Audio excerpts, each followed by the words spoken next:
Hey, what's going on, folks? Welcome to another edition of Pro Wrestling Talk brought to you by Blitzball Champ Gaming here on the U to the Tube. I'm your host, Blitzball Champ Jason Ingram. So, WWE Extreme Rules 2022 is in the books. So, just wanted to get on here and give my thoughts on this year's Extreme Rules pay per view, which took place in the Wells Fargo Arena in Philadelphia, Pennsylvania. Um, you know what? I have to say, overall, this was a pretty good show with a very spectacular ending to said show.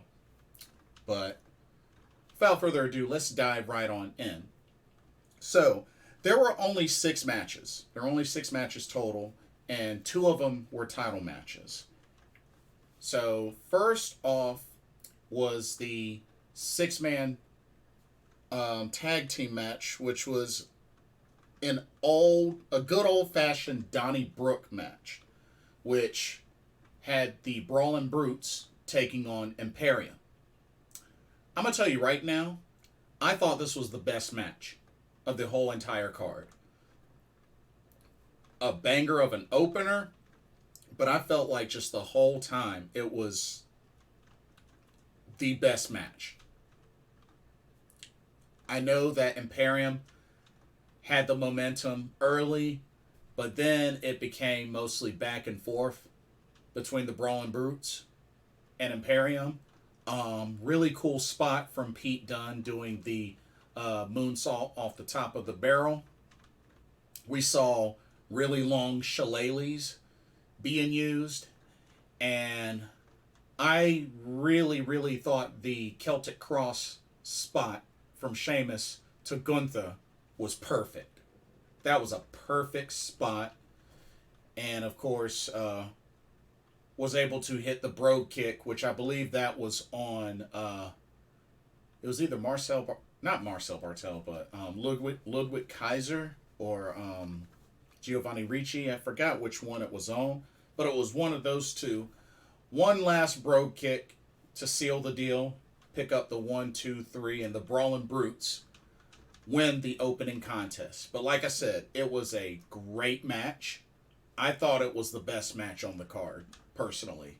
I've really been enjoying the rivalry between these two stables. And I know recently Sheamus did lose the Intercontinental Championship match on SmackDown, so I felt like this was a great way for them to get some payback, picking up a victory on the Extreme Rules pay-per-view. So, shout outs to the Brawling Brutes, and I guess it's safe to say that they're faces now.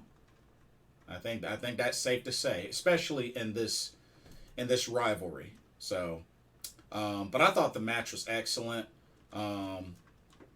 It was really back and forth. I felt like both teams got a lot of love from the fans, but Brawling Brutes picked up the victory. Um, Next up, we had the first of two title matches, which was the SmackDown Women's Championship match, as the champ Liv Morgan defended against Ronda Rousey, and this was an Extreme Rules match. Um, to be honest, this match was okay. This match was okay. I mean, this was pretty much a rematch. Um, for the most part, I really felt like Ronda Rousey was dominant through at least a good 70% of this whole entire match. So, I mean, honestly, I felt like with this being an Extreme Rules match, could have given Liv Morgan her best chance at winning, but just wasn't meant to be. And Ronda Rousey was able to get a submission victory. It was like a triangle choke with the use of a piece of the broken table, which Liv Morgan actually hit Ronda Rousey with doing the diving senton. So, which I didn't expect her to kick out, but I mean, once that happened, I had a feeling that Ronda was probably going to win. And sure enough, she was able to make Liv Morgan submit. What was really weird, so she didn't tap out, but she passed out and kind of had a smile on her face. Liv Morgan had a smile on her face around the time when the ref called for the stoppage and called for the bell. So that was a really weird ending sequence. I don't know if that was like a botch or what, but Liv Morgan was legit smiling. It was so weird. It was really, really weird.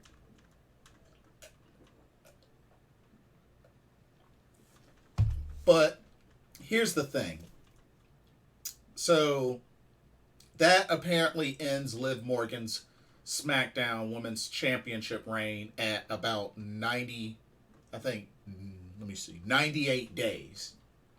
So, wow, just actually right under Asuka's 100-day reign as SmackDown Women's Champion. But honestly, y'all, I mean, to keep it real with you, Liv Morgan's title reign was very underwhelming. I mean, if anything, I feel like them putting the title on Liv Morgan made the fans happy. I mean, it was already bad enough with how she won the title. I mean, it was a Money in the Bank cash-in, which I've said a million times. Money in the Bank, I hate that concept. I think it's a trash concept because it's the cheapest way to put a title on somebody. You know? Like, why do you think that there's been more successful cash-ins than failed cash-ins? You know what I mean? It's the cheapest way to put a title on somebody. You know, win the Money in the Bank and you cash in and then, you know what I mean? And Liv Morgan's no different. You know? And I think overall it really hurt her stock because she really didn't earn the championship. You know, she didn't win it in a way that she earned it. You know, she didn't beat somebody clean to win it. So it's like, honestly, I think it really hurt her stock. I mean, yeah, she was able to defeat Ronda Rousey twice, but one was from the cash-in. And second, I mean, she got the pin, but she was tapping out at the same time. The ref just didn't see it. And I know she did beat Shayna Baszler, but it's like, overall, Liv Morgan's title run was very underwhelming. Very underwhelming. So, honestly, I can't say that I'm too surprised that she lost the title, and now Ronda Rousey is a 2-time SmackDown Women's Champion. So, I mean, yeah. So, the title's back in the hands of Ronda Rousey. I don't know if they're going to do some sort of angle where, you know, Shayna Baszler is going to get involved. But, I mean, yeah. I mean, I kind of feel for Liv Morgan in a way. I like Liv Morgan. I just didn't really like how the title was put on her. You know, I really wanted to see her win it legit, but that didn't happen. So, it just sucks to see. It really, really sucks to see. Next up, we had the strap match between Karrion Kross and Drew McIntyre. The match was alright. I mean, I know Karrion Kross started off not wanting to put the strap on his wrist. So, it was like the first couple of minutes, like they were brawling until Drew McIntyre was able to get Karrion Kross back in the ring and finally put the strap on his wrist, you know, causing the bell to ring for the match to officially start. So it took a while before the match officially started. But for the most part, the match was alright. But the ending was eh. So Scarlett got involved, which, I mean, we can't be too surprised that she got involved. But she ended up using pepper spray to the face of Drew McIntyre, which led to him being blinded. Karrion Kross took advantage, hitting the cross hammer, and got the 1-2-3. And Karrion Kross wins the strap match. But yeah, I mean, it would have been nice to see Karrion Kross win without the use of Scarlett, but at the same time, I can't be surprised that happened. But yeah, dang, that's 2 back-to-back pay-per-views Drew McIntyre's lost. Because remember, he lost at Clash at the Castle, so that's 2 back-to-back big events. So, but I definitely felt that Karrion Kross winning was the right call. And it was a pretty good match, just the ending I didn't like. I wasn't that big of a fan of the ending, but it was an alright match. Okay, next up we had the ladder match for the Raw Women's Championship as Bianca Belair defended the title against Bayley. Now, of course, there were a lot of ladder spots, and I know most of this match, Bianca Belair spent time trying to take advantage of an opening to climb up the ladder to get the title. She did a lot of that in this match. But yeah, there were a lot of ladder spots. My whole thing with this match, being that a lot of what happened near the end really, really killed it for me. It really killed it for me. I mean, I get that Bianca Belair's the champion, and she's a strong champion. I get that. There's no disputing that. There's no hating on that, taking away from that. But in the last couple of sequences leading to the end, really made Damage Control as a whole look weak. I mean, Bayley, did her thing. And I mean, Bianca did her thing as well. Of course, Bianca was able to hit Bayley with a KOD, goes up the ladder, Damage Control's Io Shirai and Dakota Kai interfere, which I knew was going to happen. And, they were able to get Bianca off the ladder by pushing the ladder over. They beat her down for a bit until Bianca's able to withstand them and then hit both Dakota and Io at the same time with KOD stacked up, which, it looked kind of sloppy done from the corner, but I mean, we all knew what she was going for. But hit both ladies with KODs simultaneously.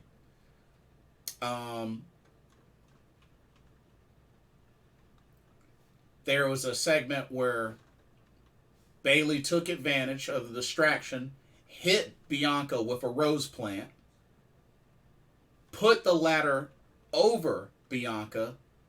She goes up the ladder, but Bianca Belair uses her strength while she's on the mat to push the ladder up and Bayley off of it. And then, of course, she eventually hit another KOD on Bayley while Bayley was holding a ladder so that the momentum would, hit her. And even before that, you had both ladies climb up the ladder. Bianca got knocked off with the use of Bayley using her braid.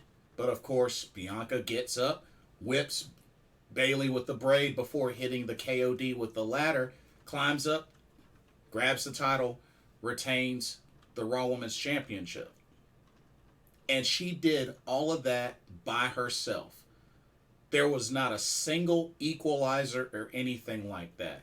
And honestly, being that Damage Control, has been established pretty well, especially with Io and Dakota winning Women's Tag Team Gold, and with Alexa Bliss and Asuka pretty much taken out of the picture due to ambushes and beatdowns, yet Bianca still overpowers everybody, even in a ladder match, overpowers everybody to win this match. And I just feel like it really made Damage Control look very weak. It made them look weak. I mean, let's be honest with ourselves. That that sequence of events in the last half of the match made Damage Control look super weak.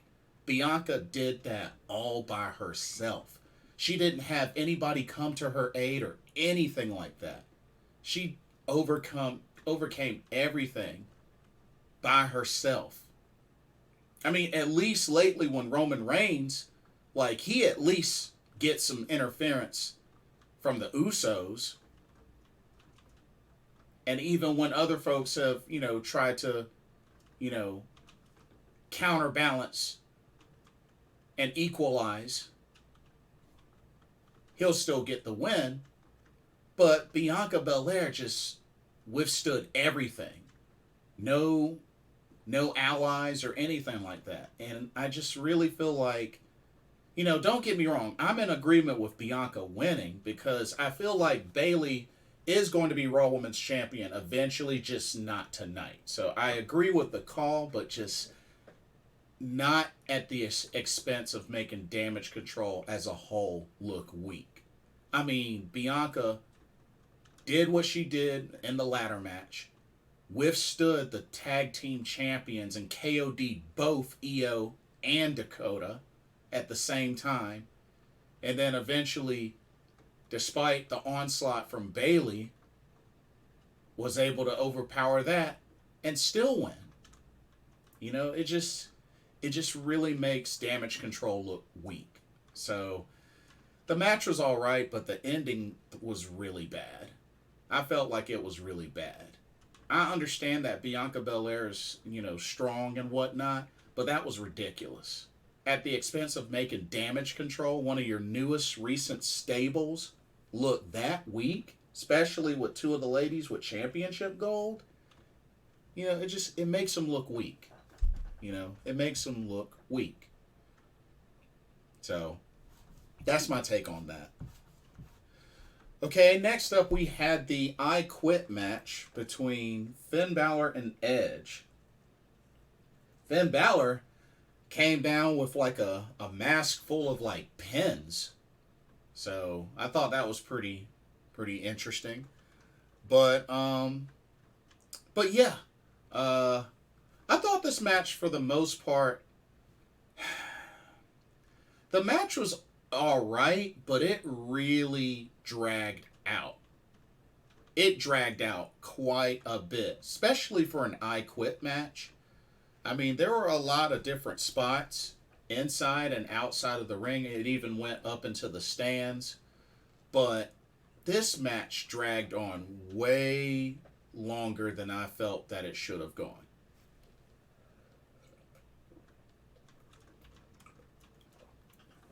I mean, you had the match going on. You had Judgment Day interfering. You had Rey Mysterio coming down to help.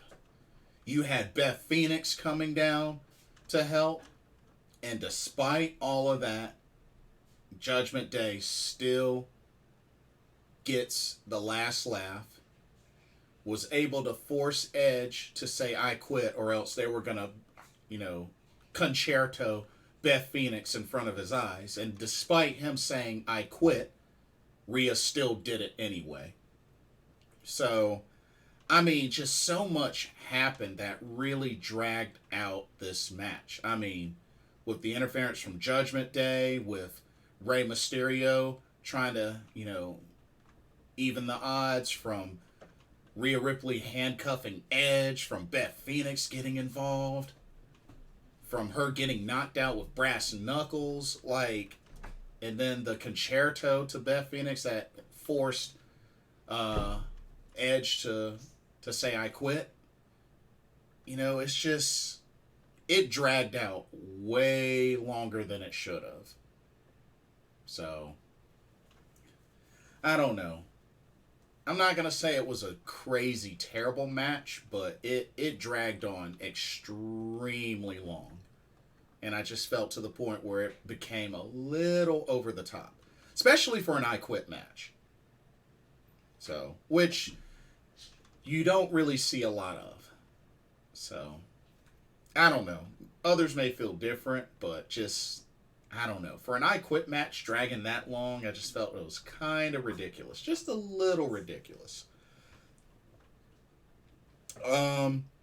Before going into the main event, they had some backstage segments with the Miz and the mascot of the Philadelphia Flyers. I think it was. I guess he kept thinking that it was Dexter Lumis, and even attacked the mascot until he realized that it wasn't Dexter Lumis, and Dexter Lumis surprised him from behind and silenced him. And then the mascot gave him one good kick to the gut for good measure. So that was pretty much how that sequence went. So the main event ended up being the Fight Pit, which was Seth Rollins versus Matt Riddle. Seth Rollins' ring gear was, RVD inspired ring gear, so I thought that was pretty interesting. And of course, the special guest referee was Daniel Cormier from the UFC. But yeah, Fight Pit was pretty entertaining. There were a couple of times where, Matt Riddle put his hands on Daniel Cormier as well as Seth Rollins, and he had to put them both in their place. He had to put them both in their place, laid down the law. But for the most part, this match was pretty good. They battled it out inside the ring, and even on the top level of the Fight Pit. I thought that was really cool. Had a RKO spot up there, a pedigree spot, a curb stomp down on the lower level. But I have to say, the senton, the diving senton from Matt Riddle onto Seth Rollins onto the ring mat from the top, that was a crazy spot. That was a very crazy spot. Like, it's a good thing, his back landed on Seth, because if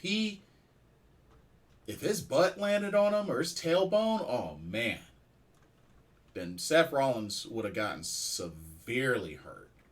And honestly, I hope Matt Riddle was all right with that, because he probably still could have busted his tailbone from that spot. That was a crazy spot. I was shocked that he even did that. Just wow.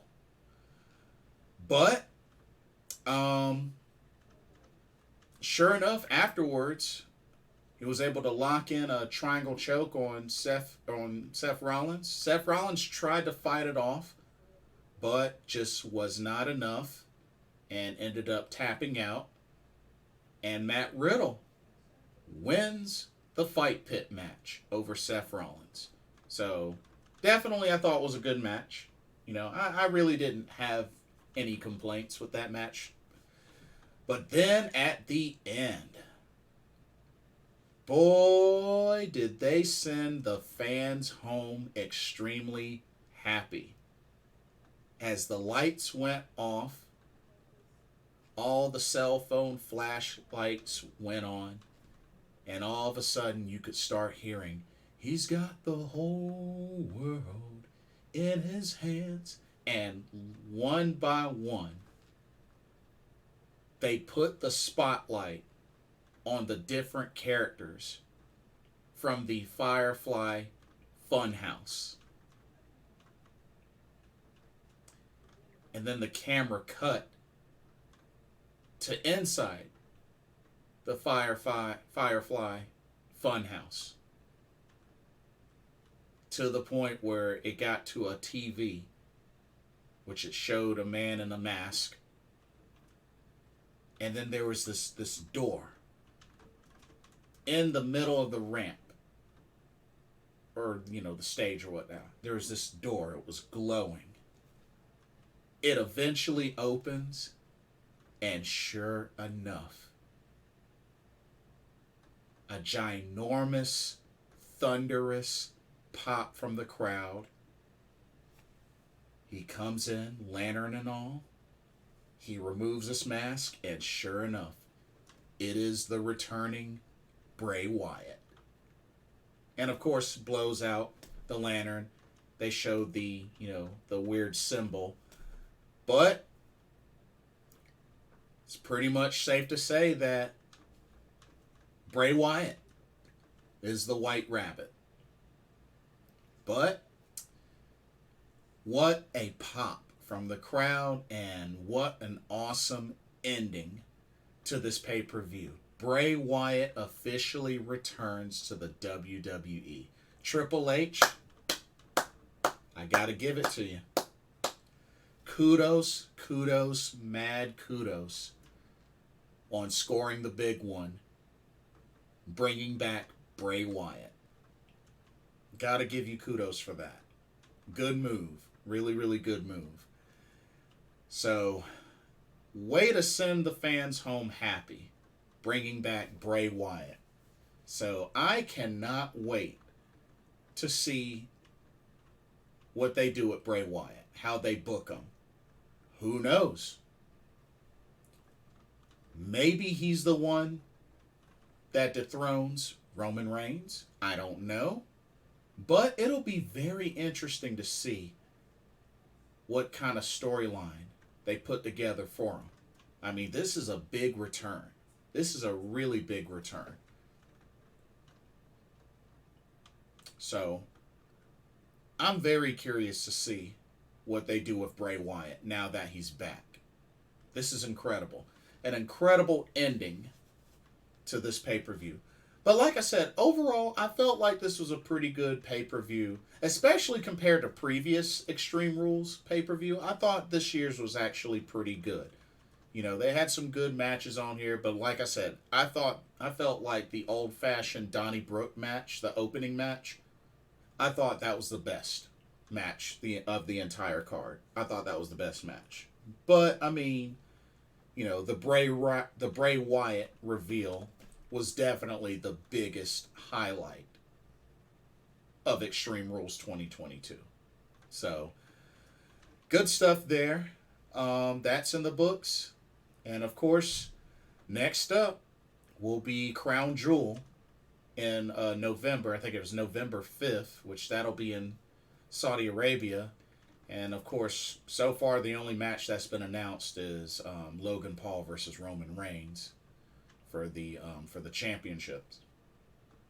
But yeah, can't wait to see what happens, what they do with Bray Wyatt. And there was only one title change. The SmackDown Women's Championship was the title change, but there were only 2 title matches. So, but yeah, that'll do it for WWE Extreme Rules 2022. Let me know what y'all's thoughts are. What did y'all think? What did y'all think of the card? What did y'all think of the overall show? Did you feel like the matches were good? What did you like? What didn't you like? What did you think about the return of Bray Wyatt at that big, epic reveal at the end? What did y'all think about that? Let me know what your thoughts are. Don't forget to like, comment, subscribe, and hit that notification bell while you're at it. And thank you so much for watching. Hope you enjoyed the content. But for another pro wrestling talk brought to you by Blitzball Champ Gaming here on the U to the 2, I'm your host, Blitzball Champ Jason Ingram. I hope everybody has a blessed day tomorrow, and I will see y'all in the next video. Till then, take care. Peace.